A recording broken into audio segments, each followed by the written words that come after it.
Let me ask you something uncomfortable. Have you ever noticed that the biggest fights are also the moments you feel the most connected?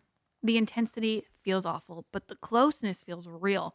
Today's Fight Club is about couples who don't realize conflict has become their only form of intimacy. Oh. If calm feels distant but chaos feels connected, this one's for you. Here we go. Hey, welcome back to Change the Odds. Oh. For Marriage and Family, we're never meant to be a game of chance. Kevin Thompson, Adrienne, Blaine Neufeld back on the show. Here we are. Here we are. This Ready one to go. sounds kind of exciting. Little fight club. I don't know. I'm kind of nervous. Yeah. Actually, for the. Unsure. The cold open was yeah. cold to you? Tense. A little tense? It's Yeah. intense. I like it. Uncertain? Yeah. Okay, here we go. All right, Adrienne, what's our fight for today? Okay. Hey, Fight Club. My husband and I fight a lot. Wow. Okay. Especially around holidays or emotional moments. What's strange is that after these fights, we feel closer, almost relieved. But the fighting is exhausting. He gets intense, emotional, and anxious when he feels distant. I shut down, go numb, or focus on keeping things together. I am Enneagram 3 with Sorry, an I didn't avoidant. see that There's there. another. There's another word. Yes, sorry. yeah. I'm an Enneagram 3. Thank you, Blaine. With avoidant attachment. He's an Enneagram 8 with anxious attachment. Is it possible that fighting is the only way we know how to connect? Oh, wow. Wow. Ooh. Yes. This sounds dangerous to I me. hope they put dramatic music behind this. How would it go? No, that's not true. Good try, though. Stranger Things? So I have personally, I have no relationship with this fight whatsoever. Right. I kind of feel like we don't either. Yeah. We don't It's have. like But- don't have that up and down intensity. But Right. professionally, Oh, I have a lot of connection with this fight. really? So You this see is it a lot? yes, this is a common pattern that people don't recognize, don't realize. I think what's different here, it makes me wonder. She's written into us. She's heard this somewhere. Somebody has told her what's Okay. going on, because generally people do not recognize this pattern Okay. until they're sitting with a counselor. Or sometimes I'm in my office or I'm talking on the phone and I'm like, hey, do you notice this pattern? That actually, is it possible that you're picking the fight to feel the something. closeness? And so basically what's happened here, and I shouldn't jump in so quickly, but let's just jump in a little bit quickly. They've become good at repair. The problem is they're not staying connected in times of health. Right. So here's the downside is they're actually becoming addicted to the dysfunction. Now, and that is not uncommon at all. As a matter of fact, I would say this. All of us are somewhat addicted to our own dysfunction Really? because it's what we know. And because we know it, we're more comfortable with it. Our brain knows how to fire. We know how to operate in those kind of things. It's these unknown ways that are actually could be at times healthy that we kind of panic about because we don't know how to operate. We don't know what this means. This is a very common thing as people are dating. So let's say you grew up in maybe a more chaotic household, or let's say you grew up where there was an emotional void, and then you start dating a guy and it is an emotional roller coaster. And your affections are there and all these kind of things, but your brain begins to wire together the stress and the fight or flight with the kind of love, and you begin to associate the two as one. Is it like adrenaline too, and All of that, dopamine? all the chemicals are going on. They're firing, so that let's say you break up because it's so dysfunctional. You break up and you start dating this guy, and it's just peaceful. You're like, this is boring. And it can come across as boring. Oh. Why is it that sometimes women are drawn toward the bad guy? Yeah. It Wanna could feel be something. in part that it's something like this, where you are addicted to the dysfunction, not recognizing that there's aspects of that are healthy or good, but aspects that are unhealthy, and you've confused what the two actually look like, and the thought that they have to be wedded together. You see this a lot on reality I TV was going to shows. say that. Oh, here we go. Exactly that. Like, I don't know what shows I can say I've been watching In the past. in the past, in like a- the Mormon wives. But if Oh, this were, Those girls- if this were the Mark Clark podcast, you could say whatever you want. Some of those girls are addicted to the chaos. Mm-hmm. You would love And to you're like, do why do you an keep- analysis on all of those. I've never watched those shows, so Wow. I have Well, no you don't idea. want to, but or like The Bachelor, or like I was anything. thinking Bachelor in Paradise. Oh, We yeah, watched it's like, for why- one season out of nowhere. it's we so watched long this, ago. and it was just like, what are like, these people What doing are they to doing? themselves? And why They're do you keep asking for going it. for these Yes. like It's just like infuriating to Yeah. watch. But notice what this couple. So to answer that question, Maybe they were on the show. Why do you? Let's say this couple is that. I'm not saying they are, but let's say they are. Why you ask? Why do they keep doing this? Because you're looking at the dysfunction and the fight and going, why would you ever do that? No, look at the end result of what they're getting. That's when they feel known and connected and passionate. And so it's the end game, and they don't understand that they can actually experience that without going through the fight because you've learned how to do that. Right. They haven't learned, and that's the task that's before them today. Let's look at what's going on here. Let's break down this fight. Look at what's going on underneath the table, the emotions that's coming in. So she is now a 3 with a more avoidant. So she feels pressured and overwhelmed. She fears failure. She's emotionally shutting down. She thinks to herself that if I stay composed, maybe I won't lose control or be exposed. That's her nature and what's going on. But then something's happening that's triggering her into actually losing control. He now, as an 8 who's more anxiously attached, he fears loss, urgency, has this intensity, this panic that's underneath the anger. And he's thinking, if I don't push, I'm going to lose you in some way. So he's, again, chasing after her, and she's trying to stay away. Let's look at what could be the superpowers of this couple. So you always want to look at your strengths and think, how can we leverage them in this fight in some way? Don't just focus on your weaknesses. And so he's an 8. And so this is you, Blaine. Okay. You should recognize Here this I am. part of it, right? Here I am. Strong, protective, decisive, big on justice. You want what's right for people and others. You're passionate. You're gut driven. So you're going to take all this action. So she's a 3. You and I, Adrienne, are going to understand this a little bit better because she's within this triad of 9, 6. She's a 3, Yes, right? yes. So she has the dyadic view. Now she's going to be driven by her heart, a strong drive, going to be competent, full of momentum, and good leaders are this way many times. She's written the story for me to have relationship, for me to have bonding, which is what I want. I have to achieve. I have to show how worthy I am. He now thinks for wholeness, I need agency. I need to take action. So if I'll take action, it will end where I need to go. And she's thinking I have to achieve in order to be something. Those two things now are playing off of each other in some way. So if they were securely attached and healthy versions of themselves, this relationship, oh my goodness, it would be bold and resilient. It would be full of purpose and connection.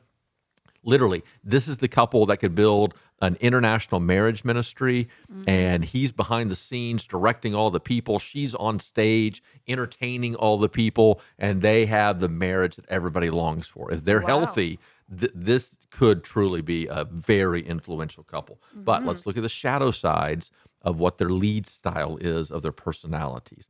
So he now can be too forceful. He can push. He's going to think, if I don't push, I'm going to be abandoned. And it creates now maybe too much pushing on occasion.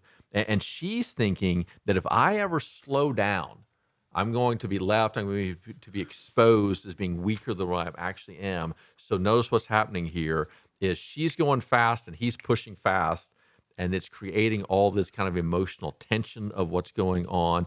She is avoiding, in all likelihood, meaningful conversation about what's going on below the table for her. Right. He's holding back some of that for him, afraid that he's going to be too much. But then it's coming to these volcanic kind of ruptures. I almost view it this way. It's like in Happily, I talk about the idea of plate tectonics. Remember in fourth grade science when you were studying earthquakes, you have this land mass and this land mass, and they're rubbing against each other until eventually there's a friction that happens and there's an earthquake that takes place. These two people are moving at an extreme speed against each other. And that's what's causing this constant kind of fighting, because if it ever calms down, she's going to feel like I'm about to be exposed. Who my heart actually is, and I don't want that. And he's going to feel like in that moment it lacks the energy to have it's going to die. And they're terrified of peace. Interesting. Yeah, and That So is they very like interesting. chaos, and so they're Well, they confident. think they do. To it. Addicted. They're Oh, yeah. addicted Yeah. to the chaos. They're addicted. So a lot of self-inflicted wounds in terms of their journeys, and interesting. So if someone like us would be hanging out with this couple and you saw them fight, this we would be like, oh my gosh, this is the end. They're in trouble. They're in trouble. And then so here's how. No, absolutely, this is a great point. Here at the party, they're gonna fight in front of everybody, right. Oh, and have no hesitation. She'll be a little bit more hesitant about it at first. Yeah. So he'll go there no problem. Right. Think about it. Outward focused. Yeah. He's not thinking about what's going on inside of him. He's not thinking. We talked about this before, Adrienne. That what you bring to Blaine is the ability to see how his actions could be negatively impacting other people. He doesn't see it. He just sees what needs to be done. Right. So this guy is viewing it in that way. Yeah. She is over here with a more dyadic view, going, "Oh, I see how this could happen. I want to stay calm here. I want to keep my appearance strong." Right. But when it begins to show or feel like he's winning, she'll attack. she'll attack because now he's coming after her greatest fear, Yeah. which is I have to achieve. I have to think about it, what a 3 looks like in an unhealthy way is I have to appear right in the spotlight. So a shadow side of a 3 can be sometimes they can be a little bit deceitful, not intentionally, but they have to project a strength. Right. And so let's say you have a teenager who's a 3 and they haven't done their homework, and you say, "Have you done your homework?" But yeah. They'll project that they have when they really haven't because They'll lie? they're afraid. Yes, They're liars. they're afraid if I expose the truth that I have no value. And think about a 3; they want relationship, so they would rather. So value brings relationship. In an unhealthy way, they would rather lie to you and keep the pseudo relationship than be honest with you out of fear that you might dangerous. abandon them. So at a party, he can launch into something. She's going to try to downplay it to some extent. He starts to win. She dives in. We're standing in the corner going, "Oh my goodness, if Jenny ever talked to me that way, we would be done forever." Right. And the party ends. We all get in our cars. On the way home, we're talking about how they're about to divorce. They're having the greatest sex of their life. Right. Well, can't blame them there, huh? Something worth trying, babe. And think about what that does is it actually wires together in their brain. Here's how you feel connected. Chaos brings connection. Chaos brings connection. Crazy. And so they're more likely to go there than the next So time. a healthy That's version, interesting. these people could solve very big problems very quickly. Oh my goodness, yes. This is quite the combination. Yeah. I mean, this is because it's not, I mean, every combination has potential for Sure. great success. Sure. This has potential for extreme influence on others. Yeah. So We should be more this way. A healthy version. We of want it. influence. Yeah. Blaine's like, well, let's start with the makeup sex. We'll start and then fight. I hate you. No? No? Okay. Isn't that funny? Some couples would actually do that. Some couples would actually, it's the connection that then causes the fight. And so for some couples, it's the fight that causes the connection. Yeah. Oh. What we would like to do is to basically tear those two things apart so where they're not necessarily wedded in our brain Right. together in an unhealthy way. Let's look at what would secure attachment look like just first of all for this couple. Secure attachment would empower him to step outside of his anxious attachment and to not pursue after her. It would actually begin to kind of calm the edges of his own emotion. So he can now, when he feels disconnected or when it feels like his action isn't being accepted or he's not being respected, it creates such an emotion within him that he then lashes out in a justice, this isn't right, with an anxious attachment in a very blaming way. So think about anxious attachment. The general thought is going to be, if you would do better, I'll be okay. If you would do better, I'll be okay. Yes. So an anxious attachment tends to think, or if I could appease you, I'll be okay. Anxious attachments, our mindset is we need other people to be okay for ourselves. Interesting. And we're literally almost helpless because until they give us what we need, there's nothing we can do about it. And that's an unhealthy, it's not true. Yeah. So for a secure attachment, he would begin to feel his own agency and feel empowered that, you know what, I can calm myself. I don't have to have her to That's calm where me. I got. I used to want to make sure that you're happy. Are you happy? Are you happy? And now I feel secure. So I'm like, I know you're probably happy, and I don't need your happiness to feel good. Yeah. I hope you're happy, Yeah. but it won't define me. Yeah. Yep. And also he could begin to recognize we don't have to have heightened emotion to believe that closeness is there. Right. So right now, let's face it, if his great fear is abandonment, there's two ways to not feel abandoned. You can be loving me and you're engaged, or you can be hating me and be engaged. and you're engaged. Yeah. Right. It's But like, at least you're in it. it's like kids who want attention. It's like Yes. negative or positive attention. They're just getting the attention. Yes. They don't care what it is. No, So absolutely. that's where so many kids, if they're acting out or going to the principal, they're okay with it because they're just like someone seeing me. someone sees me now. I think so. That's interesting. Yeah. Yeah. Yeah. So that's where he is. Yeah. So, So we're, did he maybe never really grow out of some kind of situation as a kid, perhaps? Could be, where could- it's like could be he there's got a- a lot of negative attention. Yeah, and thought it would was say- love. I mean, we could probably say that all of us have non-secure approaches, Yeah. Right. and all of those are probably places from our childhood that we didn't receive the love that we needed in the time, and our brain didn't accept it in that way, and so Right. we carry those into our present relationships. Okay. So for her, an avoidant attachment, right? She needs to begin to show that she can actually lean in and depend upon him. Mm-hmm. And actually be vulnerable. Word of the year 2026. She Mm-hmm. can be vulnerable with him without losing a sense of who she actually is. Because think about her avoidant attachment. The mindset is if they get too close, I'll be exposed. Think about how that triggers her threeness as well. But if they get too close, I'll be exposed. So I have to keep them at an arm's distance. Well, the one way to keep him at an arm's distance is by yelling at him. Stay away. Yeah. Push So, back. it's like Yeah. a barking dog. Arm length. Yeah. You better get away. Yeah. Yeah. And what she doesn't recognize is she's now trying to protect her own self. Mm-hmm. And if she would get a secure attachment here, she wouldn't feel such a pressure to win the argument. Right. And this is a dangerous couple here because she's a three. they're both going to be trying to win the argument because he desperately needs to be right.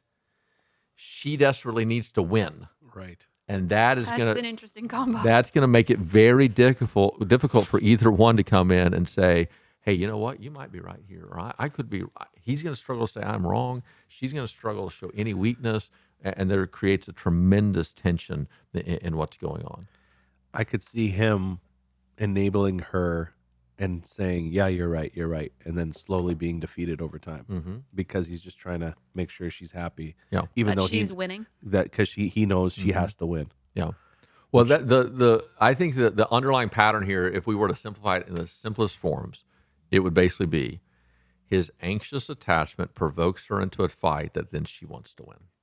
Wow. That's Okay. what's going on here. Right. She doesn't want to fight, Right. but she ain't going to lose. Right. Right. And She's okay with no fight. Yep. And Yeah. his anxious attachment needs some kind of response. And if I'm not getting good response, I'm going to get bad response. But either way, I'm getting a need response. something. Oh. Yeah. And yes. that's the pattern that's being provoked. So if here. he becomes secure and there is no fighting, If he becomes secure, he won't always need the emotional response for the connection. He'll know. So here's what he needs to do. Think about that. He's more gut driven. Mm-hmm. He needs to lean into his brain now and know she loves me. look at the facts. I know that she Yeah, loves me. right. He needs to now engage his heart in some way to go, I feel loved by her because look at the life we've created. Look at everything that's around. And so I don't have to have this heightened emotional experience of this moment to have it proved to me. I already know that it's there. So notice this, gut driven, right? He wants the action of the connection. And whether that's sex or a fight doesn't matter to him because either way, They're both at positive. least he's Yeah. getting the action of connection. Right. He needs to learn, this is his lead style. He needs to learn now to embrace his head and his heart to go, I don't have to have the action. I can actually have the feeling or I can have the certainty Right. Right. that I know of what, look at the time and what's proven here. I don't, Yeah. let's face it, as I sit here right now, and I'm a certainty driven guy, obviously, I don't ever debate whether or not Jenny loves me. Right. Mm-hmm. Now, are there times in which maybe I feel unloved? Yes. Are there times in which maybe the actions of love are missing? Yes. All those kind of things. But the idea that I sit here and go, oh my, no, I know for a fact that Jenny loves me.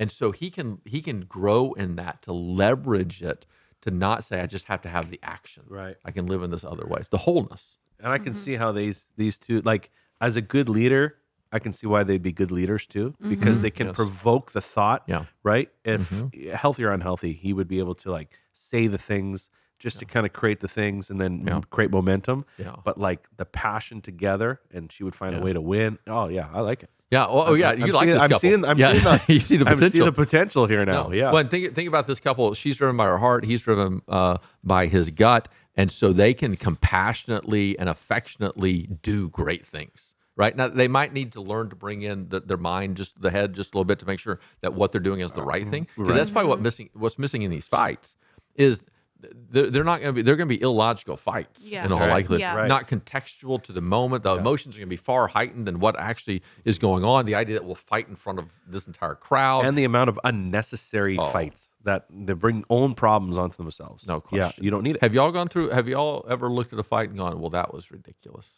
Oh, I mean, we would say it would, that was silly. That was stupid. Yeah, What a small, stupid thing. We blew that out of proportion. It was really just this little thing we could have talked about. Yeah. Usually we do. We are like talkers. We're not fighters. Like, we quickly look back at like, why did we do that? What were we mad about? What were we really mad about? Right. I guess. Yeah. What are you thinking? saying? Well, you said we're not really fighters. Okay. And I wonder I if think we're good fighters. Yeah. Is there, here's my guess with y'all. Let's prove me if I'm Okay, wrong. let's see. Y'all, you don't yell. You raise your tone a little bit, and there's a snippiness, but not necessarily. Y'all would never be like this couple. We're not explosive. Words just become a little bit more daggerish. And if I'm really upset, I might cry, and then this is serious. That's the most 9 thing I've ever heard in my entire life. Then I well, then I'm a true 9. So what happens there is you're a little bit uncomfortable with your own emotion. Yeah, vulnerability. Yeah, and is then my it problem. bubbles up, and so think about this: you always have to shift your fear. You have to shift your anger into peace. You can't really. You're uncomfortable. If you were to show anger at an extreme level, that would make you highly uncomfortable later. You'd be ashamed of it. Yeah. But also, like when I'm sad, it usually comes out as frustration. It's not usually like sadness. It's more like anger. Yeah, but then not explosive. So this couple, right? They actually have unknowingly leveraged this now because what they really want is the connection, and the way they want it is probably the makeup sex or whatever that looks like. I'm guessing makeup sex with a couple that's this passionate. Is that have y'all ever been tempted toward that? Blaine, have you ever been tempted to start a fight thinking, oh, the makeup sex will be great? No. Yeah. I don't think I ever have. Unless I have. And failed. I guess the only thing I know is there's never been any passionate. I've never, so I wouldn't understand. Watch your self. Huh? Never been any passionate. No, like from a fight. Right. Like where I think a fight, I don't think she would ever get to that position of like, oh yeah, take me now because we're mad at each other. It just like, feels foreign to me. Good night. Yes, I'll see you 3 days from now in the shower. Don't even think about it. In the shower. That's a callback to last week's episode. See how we did that? Get her done. Yeah. No, I don't think so. I'm having a hard time wrapping my head around. Our passion, if we're having passion, it's more like we've gone to a hotel and we're gearing up and we're ready because we don't have kids around. And it's not ever because we're angry. No, we've checked the boxes. Everyone's good. Yeah, there's it's a lot more of. Like I need to know we're good before we can enter. Your head is important. My head is important. Thank you. The whole head, all of it, the hair, the eyes, everything. The brain. Yeah. I mean, this is too personal, but I don't think Jenny listens to this podcast. But Jenny, text us if you listen. Makeup sex is not not a thing. No. That's wish for it us. was. I don't. Now I don't we're know. putting ideas in Blaine's mind. I know. I mean, try it. There's probably been a. See, it's good. I'm mad at you. No, I'm mad at you. Okay, I guess. Bang. I feel like the most passionate for us is now. It's similar. Is when there has been times of disconnection. So maybe we've gone a little bit further, a little bit longer than what we normally go without having it, that kind of thing. Maybe there has been a little friction and frustration. Sure. We just don't have these explosive fights and then the passionate sex as far as that goes. I feel guilty when when sex is a service. So if it felt like I did this to get that, I think I wouldn't enjoy it. Yeah. No, I get that. I get that. If you poked a fight. If I was like manipulating you to do it, sure we did it, but then at the end you're like, that wasn't fun. Yeah. I want it where both are having the greatest time ever. Yeah, no, right? I get it. So yeah, that makes sense. Anyway. All right, let's look at a couple of gross suggestions for them, and then with this specifically, we want to add some tools that I think this couple can use to kind of get out of this pattern. And so the first thing they need to do is to recognize the pattern. Right. So How do you do that? One of the very listen to this podcast for them. It's pretty easy for them. You know who you are. Begin to look at. Patterns are just so important. This is one of the powers of love styles. It begins to help expose what are our patterns to where we can see things that we're doing that we don't recognize that we're doing. Many times I'll talk to an individual, and let's say they're single, they want to get married, and I'll say, "What are your past relationships been like?" Right. And they'll talk about maybe the 3 people that they've dated before, and as they describe it, I hear it. That each of those relationships lasted about the same amount of time. Interesting. All right. By itself, the fact that relationship went 6 months, not a big deal. The fact that you've dated 3 different people around 6 to 8 months, very interesting. It means you have the ability to make this connection with somebody. You can do the early dates, and then something is happening at some point where either you're starting to check out or you're emotionally shutting down, and so they check out. Wow. And if you can begin to look at that pattern, and then the next time you get into a relationship, as you get near that end, begin to recognize, all right, how do I tend to relate here? And maybe you need a coach to help you. Let me make sure I make a different choice here. They need to see, what are our best times? Oh, they're all surround these fights. Okay, what does it look like to do that in a different way? I could see that with friendships as well. Yes. Like high quality people that high efficiency, go, go, go, go. Then it doesn't start, then you start winning in that relationship, and then those friendships can. That's interesting. What does it say if Blaine's my only boyfriend I've ever had? You're a loyalist. Yeah, I'm a 9. I mean, me and Jenny, like it just funny. means we choose wisely, and then we go from there. And Or we're loyal. or it means you have no idea what you're missing out on. That was one of her fears. That was one reason we broke up for 10 days. Oh, there we go. Because he was 10 also days. my next door neighbor. Yeah. So I was like, I only went next door. Yeah. What if I want to go across the street? So you took. That's well done. Thank you. Adrienne's comedian. I've been by working the on way. that joke.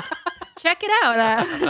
I got What's the nothing. website? You I got got nothing. No, I Can got I nothing. Okay. I'm taking a You got- break from social. We should do some Okay. jokes on one of these. Write our best jokes. Oh, there we a go. writer's We should room. have a write-off. No, yeah, just a couple There we jokes. go. Have Jenny Because judge. she would give us nothing. She'd be like, "Yeah, that was Yeah, funny." that was funny. Okay, so they need to slow down. A second thing that they need to learn how to do now is they need to figure out a way to slow down and actually embrace calm. And neither one are going to like this. This is going to begin to provoke him because he likes action. This is going to begin to provoke her because in the calmness, there's no outward appreciation. So these guys would have a tough time on a retreat. These guys would have a tough time if no, they'd fight at the retreat and have great sex. They would Lucky fight them. on the retreat. They would win the retreat. The games that They were would beforehand. Everyone they at would the achieve retreat the would love retreat. them? Okay, so Everybody, wait, these people are competitive by nature. Probably. Yeah, yes. like at a games night, they're all in, no Could matter be. at the How are cost you on of a their games night? marriage. I enjoy chaos at a games night. Is that? Okay. Like Yeah. what? But what do you mean by that? I Like you like I seeing provoking. people. Oh I yeah, love. you I do. love. So this couple, I would love. So annoying. I know, right, I would Kevin? love to get the Don't most out invite of them. Blaine. So let me ask you this: what if there's nobody around for you to provoke? He'll do it Yeah. to me. Exactly. Except that I don't get Exactly. provoked because No. I'm not competitive but enough. she will. This one, She will. So get this. So this guy is like you. He will provoke because he likes the chaos. Yeah. Because it means there's energy, there's a It's chance fun. of love. It's fun. People are probably having fun, but She they're all is mad. more avoidant, doesn't like. But if the way he provokes her is by putting her on the spot to where, oh, you're losing. You might be losing. if What- I love her, I will. and now Like, that's triggering. You? You're not triggered. I'm no. not triggered. You wouldn't. She's 100%. I'm triggered. like, yeah, I'm losing. So But what? here- This here- is a game. Get here- over it. There's bigger things in the world to worry I'm about. very sensitive to this person, and I now know this because I want to ensure that she's comfortable Yeah. and happy to win. Yeah, I want her I to want win. to let her win. I Yeah, want her to yeah. win. Oh, and you Which- will let people win. Which her husband will do the In same golf, thing. he's never done that in golf. No, not in golf. I mean, but at a games night. I've let Kevin win a few times. I've achieved that. You have. All right. So another thing they need to begin to Interesting. honor, this is a long game, is they need to begin to recognize the power of presence, and that I am actually loved and accepted as I am, and I can be with you. So think about what secure attachment here would do for them. She would learn to lean on him. I actually don't have to win your love. I can receive your love. He now can come from such a place of security of being loved that he's not trying to use her to calm himself. Instead, he can actually give his love truly to her. And that's what's missing in this relationship at this moment. What's happening at this moment is he is actually using her to feel his own sense of self, and she is keeping him at a little bit of a distance, afraid that unless I achieve your love, it's not really real. And so it's this pseudo love that they're dealing with. So here are a couple tools. Sometimes we bring up tools here, sometimes we don't, but here's something that I think that they can do.